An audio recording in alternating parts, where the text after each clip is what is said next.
आणि आता बातम्या सविस्तर पाहूयात। बातमी राजकीय वर्तुळातनं। जिल्हा परिषद आणि महापालिका निवडणुकीतील बिनविरोध निवडणुकीचा महायुती पॅटर्न विधान परिषद निवडणुकीतही कायम आहे। 17 पैकी 5 ठिकाणी महायुतीचे उमेदवार हे बिनविरोध निवडून आलेत, तर अनेक ठिकाणी महाविकास आघाडीच्या उमेदवारांनी नेतृत्वाला न सांगता अचानक माघार घेतल्यानं मवियाची मोठी पंचायत झाली आहे। सर्वात महत्त्वाचं म्हणजे ठाकरेंच्या शिवसेनेच्या अनेक उमेदवारांनी माघार घेतली आहे, त्यामुळे उद्धव ठाकरे प्रचंड नाराज असल्याचंही समजतंय।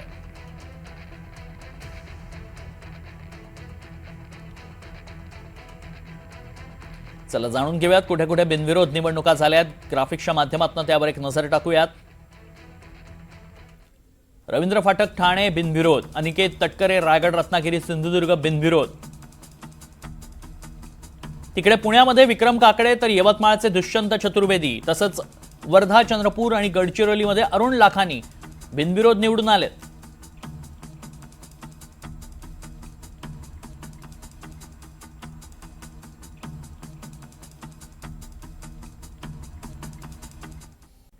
एक महत्त्वाची बातमी, पुणे विधान परिषद निवडणुकीमध्ये अर्ज मागे घेण्याच्या शेवटच्या दिवशी नाट्यमय घडामोडी घडल्यात। विक्रम काकडेंच्या विरोधामध्ये दिलेला उमेदवार मागे घ्यावा यासाठी सुनेत्रा पवारांनी थेट शरद पवारांना फोन केला आणि त्यानंतर मवियाचे उमेदवार श्रीकांत पाटील यांनी माघार घेतली। माघारीमुळे विधान परिषद निवडणुकीत महाविकास आघाडीला धक्का बसलाय। अजित पवार गटाचे विक्रम काकडे यांची बिनविरोध निवड होण्याचा मार्ग त्यामुळेच मोकळा झाला। नाही, त्यामध्ये असं झालं की सुनेत्रा वहिनींनी मोठ्या साहेबांशी चर्चा झाल्यानंतर मोठ्या साहेबांनी झालेली चर्चेचा आम्हाला वृत्तांत सांगितला। सुप्रियाताईंनी आम्हाला हा सगळा वृत्तांत सांगितल्यानंतर की आपल्याला या गोष्टीचा तुम्ही विचार करा, तुम्ही जो निर्णय घ्याल, आणि त्यांनी तो माझ्यावर सोपवला आणि मी तो निर्णय घेतला की आपण थांबलं पाहिजे। दादा आत्ता 4 महिन्यापूर्वी गेलेत आणि दादांचे पर्सनली माझे खूप चांगले संबंध होते, पण मी इकडे ह्या राष्ट्रवादीत मी मोठ्या साहेबांशी असल्यामुळे मला साहेबांनी सांगितलं तू निर्णय घे त्याने, आणि मी तर निर्णय घेतला माघारी घ्यायचा। पहिली भावना हीच आहे की हा जो बिनविरोध विजय आहे हा मी स्वर्गीय अजितदादांना समर्पित करतो।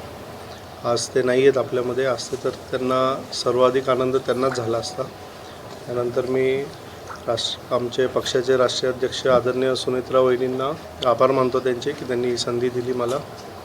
त्याचबरोबर पारदादांचेही आभार मानतो, जयदादांचेही आभार मानतो। आता आम्ही तर तयारी केली ती सगळी निवडणुकीची, झालं तर चांगलीच गोष्ट आहे, बिनविरोध झाली, त्यांचेही आभार मानतो। आता सर्वप्रथम मी जे आमची रणनीती होती, निवडणूक लागली तर कसं सगळ्यांना भेटायचं, सगळे जे आमचे मतदार आहेत त्यांचे काय प्रश्न आहेत त्या सगळ्यांनाच मी भेटणार आहे। जरी बिनविरोध झाले असले तरी त्या सगळ्यांनाच माझं आपल्या माध्यमातून सांगतो की मी सगळ्यांच्याच जिथं काय बाबा समजा 50चे किंवा 60चे असं ग्रुप करून सगळ्यांनाच भेटणार आहे। तर पुणे विधान परिषद शरद पवार गटाच्या उमेदवारांना माघार घेतल्यानं मवियातील धुसफूस पुन्हा एकदा चव्हाट्यावर आल्याचं पाहायला मिळालं।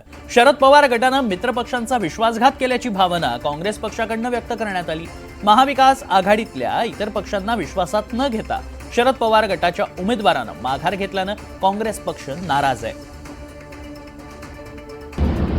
पुणे स्थानिक स्वराज्य संस्थेमध्ये एकूणच जे काही विरोधक आहेत त्यांची भाजप किंवा महायुती सरकारच्या विरोधात लढण्याची तयारी होती। इथं आमच्या काँग्रेस पक्षाचा आकडा हा सगळ्यात मोठा होता। काँग्रेस पक्षाने या जागेवर दावा केला होता। प्रांताध्यक्ष मान्य हर्षवर्धनजी सपकाळ साहेबांशी सुद्धा या संदर्भात आमची चर्चा झाली होती, पण राष्ट्रवादी काँग्रेस पार्टी शरदचंद्रजी पवार पक्षाने पुण्याच्या जागेवर दावा केला आणि महाराष्ट्रातल्या 17 जागेमध्ये फक्त आम्हाला 2च जागा द्या, पुणे आणि साताऱ्याची, अशा प्रकारे मागणी केल्यामुळं काँग्रेस पक्षाने या ठिकाणी मोठ्या मनाने या ठिकाणी ही जागा राष्ट्रवादी काँग्रेस पार्टी शरदचंद्रजी पवार पक्षाला सोडली। त्यावेळेस सुद्धा आमचं या ठिकाणी आग्रही मत होतं की या म्हणजे शिवसेना उद्धव बाळासाहेब ठाकरे पक्ष असेल किंवा राष्ट्रवादी काँग्रेस पार्टी शरदचंद्रजी पवार पक्ष यापेक्षा काँग्रेस पक्षाच्या मतदारांची संख्या याच्यामध्ये जास्त होती।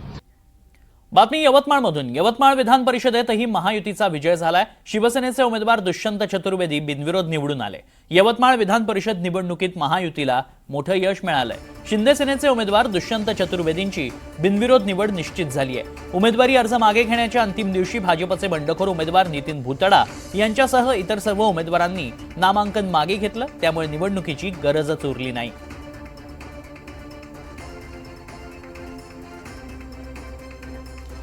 तर इकडे बाळ मानेंची ठाकरेंच्या शिवसेनेतून मात्र हकालपट्टी करण्यात आली. पक्षविरोधी कारवाया केल्याबद्दल ठाकरेंनी कारवाई केली आहे. रत्नागिरी, सिंधुदुर्ग, रायगडमधून बाळ मानेंची माघार पाहायला मिळाली. बाळ मानेंच्या माघारीनं अनिकेत तटकरेंचा मात्र बिनविरोध विजय झालाय.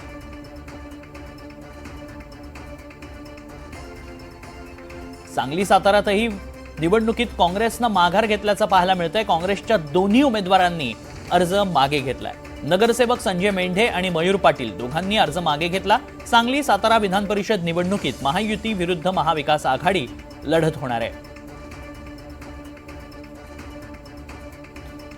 धाराशिव, लातूर, बीड विधान परिषदेत बंडखोरी शमली आहे. भाजप विरुद्ध काँग्रेस अशी सरळ लढत त्यामुळे पाहायला मिळेल. शेवटच्या 10 मिनिटात अर्ज मागे घेण्यासाठी पळापळ झाली.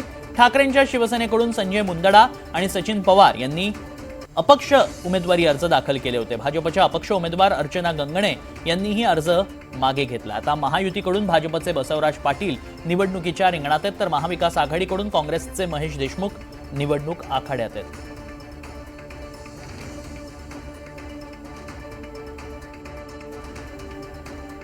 भाजपचे बसवराज पाटील निवडणुकीच्या रिंगणात आहेत. धाराशिव, लातूर, बीड विधान परिषदेत बंडखोरी अखेर शमल्याचं पाहायला मिळत आहे.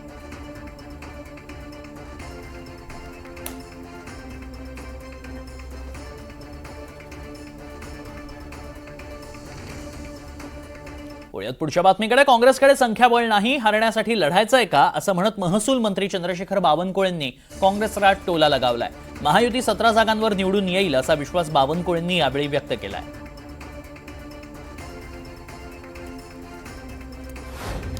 संख्याबळ खूप जास्त आहे महायुतीकडे आणि निवडणुकीत काही तथ्य नाहीये. त्यामुळे मला असं वाटतं की काँग्रेसने अजूनही विचार करावा 3 वाजेपर्यंत. ज्या ठिकाणी शक्य होईल त्या ठिकाणी परत घ्या. काँग्रेसच्या मी सर्वच नेत्यांशी बोललो आहे आणि त्यांना विनंती केली आहे. निश्चितपणे काँग्रेस, उबाटा, शरद पवारजी सर्व विचार करतील आणि संख्याबळानुसार जर वागलं तर मला वाटतं की महाराष्ट्रामध्ये अनोखं होऊ शकतं.